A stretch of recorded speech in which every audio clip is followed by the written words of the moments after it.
పేదవాడి కోసం అనేక కార్యక్రమాలు చేస్తున్న అధికార ప్రభుత్వాన్ని చూసి ప్రతిపక్ష పార్టీలు ఓర్వలేకపోతున్నాయని మంత్రి పొంగులేటి అన్నారు. భద్రాద్రి కొత్తగూడెం జిల్లా భద్రాచలం నియోజకవర్గంలో మంత్రి పొంగులేటి ఎమ్మెల్యే తెల్లం వెంకటరావుతో కలిసి పలు అభివృద్ది కార్యక్రమాల్లో పాల్గొన్నారు. అనంతరం భద్రాచలంలోని ఐటీడీఏ నూతనంగా ప్రారంభించిన గిరిమార్ట్ను సందర్శించారు. గిరిమార్ట్లో గిరిజనులు తయారు చేసిన తినుబండారాలను మంత్రి రుచి చూశారు. ప్రతిరోజు ప్రభుత్వాన్ని విమర్శించడమే పనిగా పెట్టుకుని అవాకులు చవాకులు పేలుతున్నారని అన్నారు.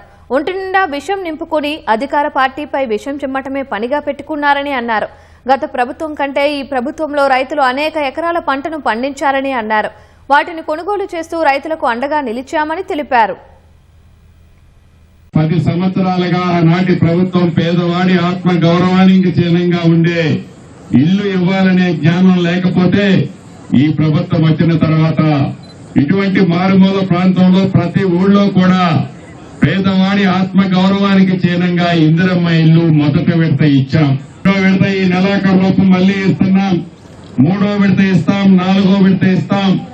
ఏదో ఇల్లిచ్చి డబ్బులు ఇవ్వకుండా ఉండకుండా ప్రతి సోమవారం నాడు టెన్షన్ గా ₹1 కూడా కరప్షన్ లేకుండా పేదవాడి అకౌంట్ లో డైరెక్ట్ గా హైదరాబాద్ లో బటన్ నొక్కితే పేదవాడి ఖాతాలో జమ అయ్యే విధంగా వ్యవస్థని ఎస్టాబ్లిష్ చేసి ఈనాడు పేదవాడికి భారం కాకుండా ఇందిరమ్మ ఇల్లు ఈ ప్రభుత్వం ఇవ్వటం జరుగుతుంది.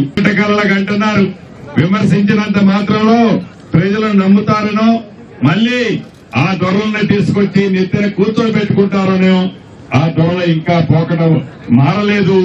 ఇప్పటికైనా జ్ఞానోదయమై మీరు ఆనాడు పేదవాడికి చేయని మంచి కార్యక్రమాలు ఈనాడు ప్రజా ప్రభుత్వం గౌరవ ముఖ్యమంత్రి రేవంత్ రెడ్డి గారి నాయకత్వంలో సంక్షేమ కార్యక్రమాలు రాష్ట్ర వ్యాప్తంగా ఇస్తున్నాం.